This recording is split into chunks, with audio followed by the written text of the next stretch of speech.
Hello, welcome to commerce.com channel. How are you all? Hope you all are doing good.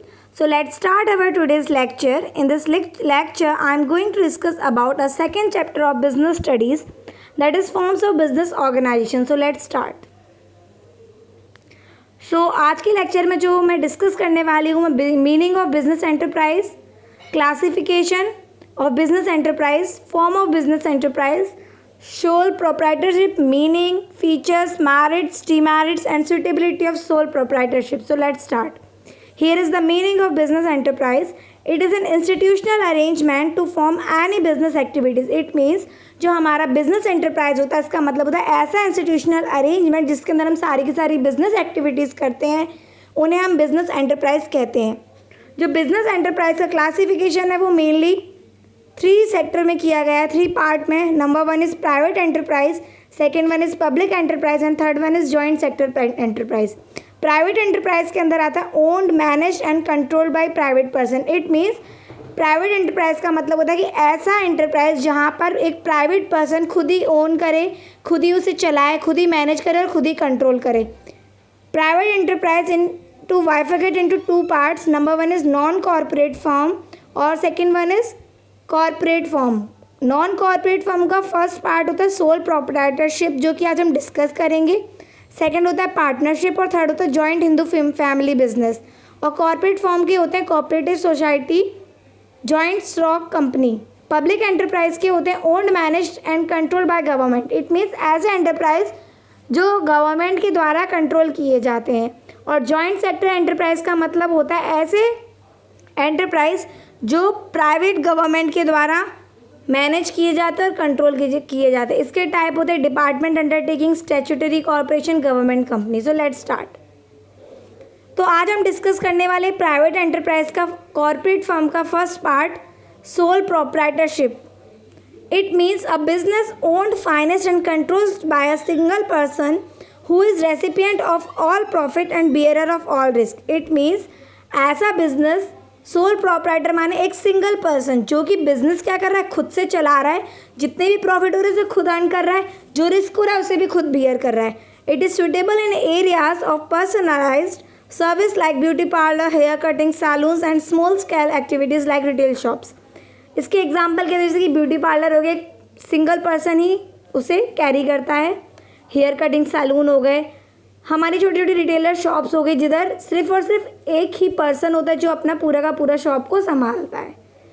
इसके features होते हैं. Number 1 is single ownership. It is wholly owned by one individual. It means एक person के द्वारा पूरा individually क्या होता है, कंट्रोल ओनरशिप होती है, कंट्रोल होता है. इसमें सिर्फ पूरा पावर डिसीजन लेने का सिंगल पर्सन का होता है. यहाँ पर कोई नो सेपरेट लीगल एंटिटी नहीं होती है क्योंकि यहाँ पर कोई डिफरेंस बिटवीन नहीं होता है बिजनेस और बिजनेसमैन के बीच में. अनलिमिटेड लाइबिलिटी होती है. The liability of owner is unlimited in case the assets of business are not sufficient to meet its debts. The personal property of owner can be used for paying debts. कभी कभी क्या होता है कि कोई retailer है, उसे कोई लॉस हो गया, ठीक है, तो अगर उसके पास एसेट्स इतना नहीं है तो वो अपनी खुद की पर्सनल प्रॉपर्टी को भी बेच के अपना डेब्ट को क्या कर सकता है, चुका सकता है. तो इसीलिए यहाँ पे बोला गया है कि जो सोल प्रोप्राइटरशिप का फीचर होता है वो होता है unlimited liability. Fifth 1 is no legal formality. Not required to start, manage and dissolve such business organise. ना तो हमें यहाँ पे स्टार्ट करने के लिए कोई लॉ की या किसी भी थर्ड पार्टी से, सेकंड पार्टी से मंजूरी चाहिए. ना ही हमें डिज़ोल्व करते टाइम किसी पार्टनर से पूछने की ज़रूरत है क्योंकि यहाँ पे जो है वो पार्टनर भी एक सिंगल ही पर्सन है.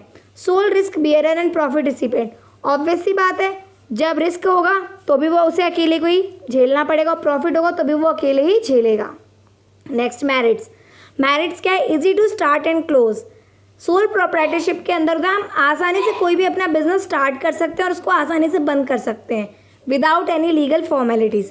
क्विक डिसीजन मेकिंग, क्योंकि यहाँ पर एक सिंगल पर्सन होता है जो बिजनेस कर रहा था तो वो अपने सारे के सारे जो भी डिसीजन होते हैं वो अपने खुद से बहुत जल्दी ले सकता है विदाउट किसी की सलाह लिए. Sense of accomplishment, there is a sense of personal satisfaction. वो खुद सेटिस्फाई होगा तभी वो बिजनेस को करेगा, अदरवाइज वो इस बिजनेस को रन नहीं करेगा. अनलिमिटेड लाइबिलिटी बताई चुकी हूँ मैं आपको. नो लीगल फॉर्मेलिटी बताई चुकी हूँ. Sole risk bearer and profit recipient बताई चुकी हूँ. नेक्स्ट आता है लिमिटेशन. Limited financial sources. अब क्या हुआ, सोल प्रोप्राइटरशिप एक सिंगल पर्सन है, तो ऑब्वियसली बात है उसके बाद जितनी उसकी सेविंग हो गई या तो वो उसे बिजनेस में लगा सकता है या थोड़ा बहुत बोरो करके लगा सकता है। वो एक ह्यूज कैपिटल नहीं कर सकता बिजनेस में इन्वेस्ट, क्योंकि वो एक क्या है, सिंगल पर्सन है। Limited managerial ability, sole trader can't be good in all aspects of business and he can't afford to employ expert also. देखो वो सिंगल पर्सन है, उसके पास इतनी कैपिटल नहीं कि वो अपना बिजनेस को एक्सपेंड कर सके, ना ही वो इतने ज़्यादा उस पर पैसा हो कि वो अच्छे से अच्छे एक्सपर्ट्स एम्प्लॉय को क्या कर सके, अपने बिजनेस में अफोर्ड कर सके। अनलिमिटेड लाइबिलिटी, ये भी इसकी सबसे बड़ा लिमिटेशन ऑब्वियसली बात है। Sole trader compels him to avoid risky and bold business decisions, ये ज़्यादा बड़े बड़े बिजनेस डिसीजन नहीं ले सकता है, क्योंकि क्या होता है कई बार ये रिस्क में चला जाता है। Uncertain life, death, insolvency, lunacy और इलनेस और proprietor affect the business and can lead to its closure. कभी कभी क्या हुआ, एकदम से किसी की डेथ हो गई, ठीक है, उस बंदे की जिसकी एक शॉप थी वो डेथ हो गई उसकी, तो क्या हुआ, अगर उसके घर में कोई बिजनेस करने वाला नहीं तो उसे वो शॉप बंद करनी पड़ेगी, तो टोटली क्या होता है, पूरा का पूरा बिजनेस शट डाउन हो जाता है। Limited scope for expenses, due to limited capital and managerial skill it can not expand to a large scale. क्या होता है, जब उसके पास लिमिटेड कैपिटल है तो वो अपनी स्किल्स को ज़्यादा से ज़्यादा लार्ज स्केल पे एक्सपेंड नहीं।